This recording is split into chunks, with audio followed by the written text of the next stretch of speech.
What's going on, 3DMJers? I've got an exciting announcement for the way that the AO series is going. By the way, that's pronounced AO. I know you guys love that, and by love that I mean you hate it, but I'm not going to stop, so just suck it up. Is that we're going to be interviewing more people. So as you noticed, the last couple of episodes, I had the opportunity to discuss things about training and nutrition with Brian Miner and also Dr. Joe Klimaszewski. And I think it's really cool to bring in anecdotes and observations that are outside of my experience, so I can see how other trainers have found ways to get their clients the best results possible. And it's a really good adjunct to the science-based information, which kind of creates that basis for where you start.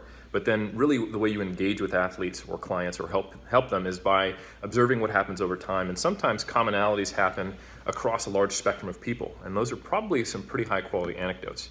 So for the month of June, I've been traveling. Right now I'm currently in Toronto working with Omar Isuf for a Kaizen project. And next week I will be in Calgary for IPF Worlds and supporting Bryce and meeting up with a lot of my fellow friends and coaches in the powerlifting world. And then after that, I'll be coming back towards New Zealand where I live, going to Melbourne to do the Ultimate Evidence-Based Conference with a ton of the top content producers in kind of our little evidence-based corner of the fitness world.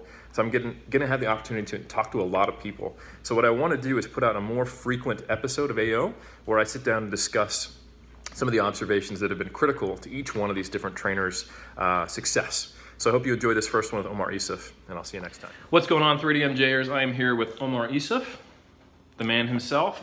We're back with another episode of Anecdotes and Observations, where we talk about things we've perceived in the trenches and what we've learned as trainers over time.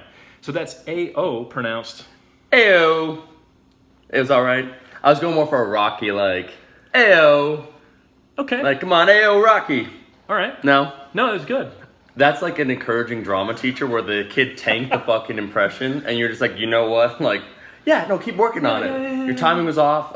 You didn't remember your words, and you weren't looking at the camera. But What you did say are the two letters. Ayo. Yeah. Right. Okay. So we'll just move past that start. Travesty. So Omar, how long have you been a trainer?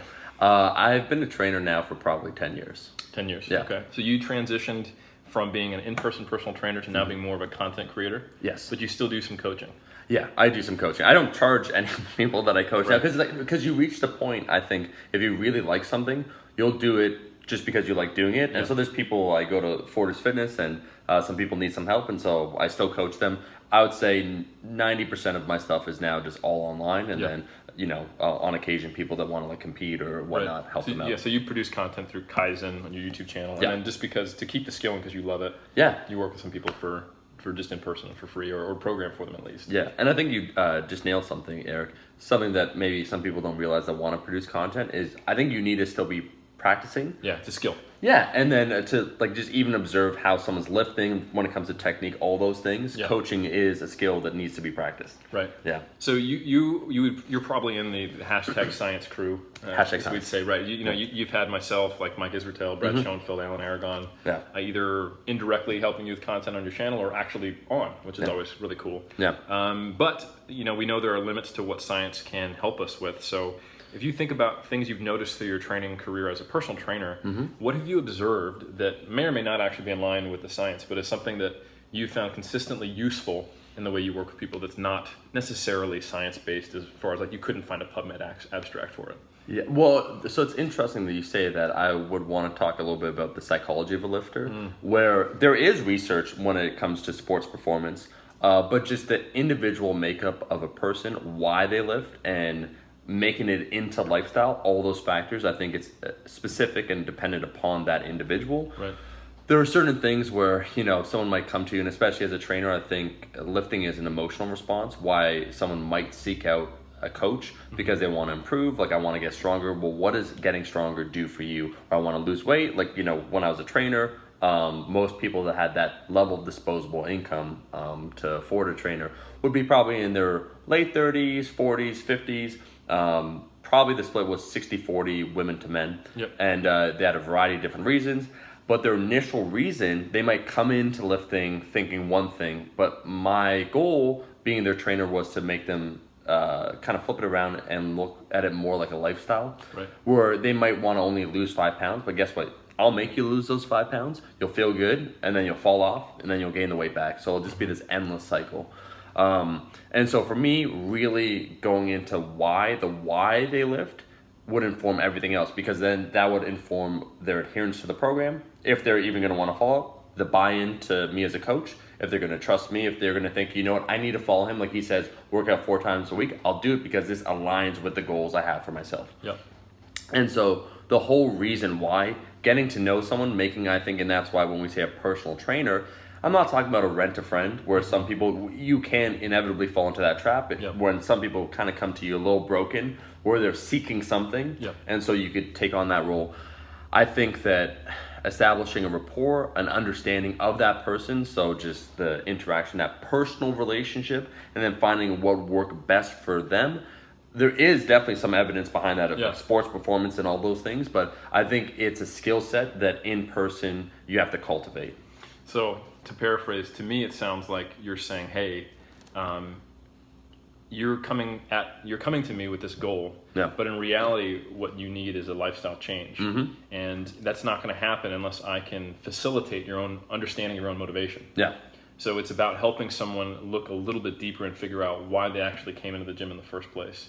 And then, because as we know, most people just don't last in fitness. No, and I think even, Eric, I could be wrong with this statistic. I think it's the Canadian one, and especially they use it to promote some courses, but I think they did a study in Canada where they found that on average, a personal trainer themselves only lasts 3 years in the industry, right? It's a very high turnover. Mm-hmm. And so the clients also have a very high turnover, but that's because I think partially it's the way it's marketed. I think also lifting in general is viewed kind of as a weird niche, like when you lift with free weights or when you just go to the gym, it's something where, oh, I want to lose weight, rather than it's like, you know, this is kind of a lifestyle. It's like, as humans, I don't want to say we're built to move, but we're used to moving, right? And so we're more sedentary now than we've ever been.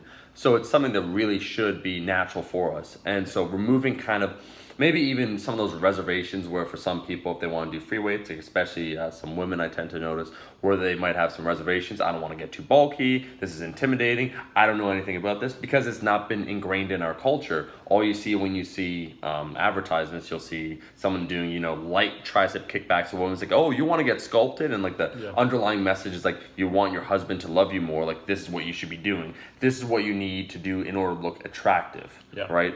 So going over all those barriers that as a society we create, as an individual we create, and then letting them take maybe more ownership of themselves and their destiny, what they can do within their ability, ultimately can be empowering to them, and then they'll stick with it. And so the best clients are the clients that were able to make lasting transformations. It's getting down to that reason. And it took me a while, obviously. Like, when I first did it, I'm like, all right, I'm going to give you like a really effective program, diet help, got it. Like, let's focus really on that. But then I would notice I would help someone change and help someone make a transformation. But then, maybe 3 months, 6 months, a year, if it's not that lifestyle, they'll kind of fall right back into their comfortable pattern. Yeah, I think it's great that there's been a much larger focus of trainers on like science. And I do think that results are motivating. Like, and using an evidence-based approach will likely get you faster results. Absolutely. Which will likely motivate you to say, hey, this is working, and stick with it. But I do think long-term adherence is going to come down completely to someone understanding why they're doing what they're doing, and who they want to be, and how that integrates with what they're doing with the trainer. Sure. So I totally agree. You know, like if I was to give you my top 3 things or qualities of a personal trainer or goals of what to focus on with a client, being perfectly evidence-based probably wouldn't reach the top 3. Probably be in the top 10 or top 5. It's up there, but I think just that people truly understand how much, like how high the recidivism is, sticking with training. And then once you realize that, that's the biggest barrier to someone staying fit. That has to be probably the majority of your focus as a trainer if you want to be effective in terms of real lasting change. And I think as a trainer too, like we derive satisfaction from seeing clients succeed. And so I want to see them succeed. And so, as you said, when people kind of would fall back off or they lose motivation, I want to know why, right? I wanted to figure out why that was. And so I think what's interesting is, as you said, we kind of make it maybe more of a lifestyle or frame it in a way that it makes more sense for them. But then also another thing that I found was interesting is if they have a family, then making a more collective approach then where, if you're a woman, if you're a guy and your significant other is still sedentary, not doing anything, it's like that's once again something that's likely to happen. So all those factors come together.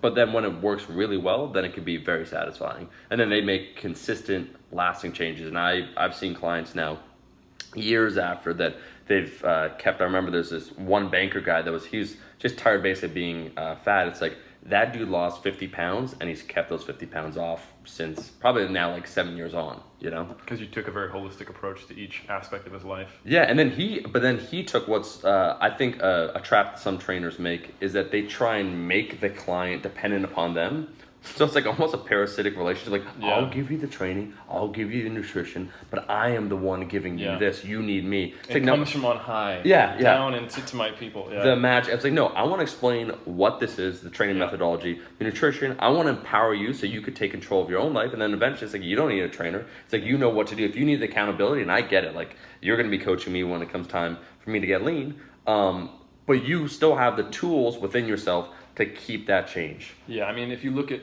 models of behavior change and what motivates humans and what makes us happy, you know, competence and autonomy are always up there. Yeah. And having a sense of belonging and community is also important. And I think that's what the trainer should focus on and not actually bring down the competence and autonomy. Like, no, you don't know what you're talking about. I'm the expert. Yeah.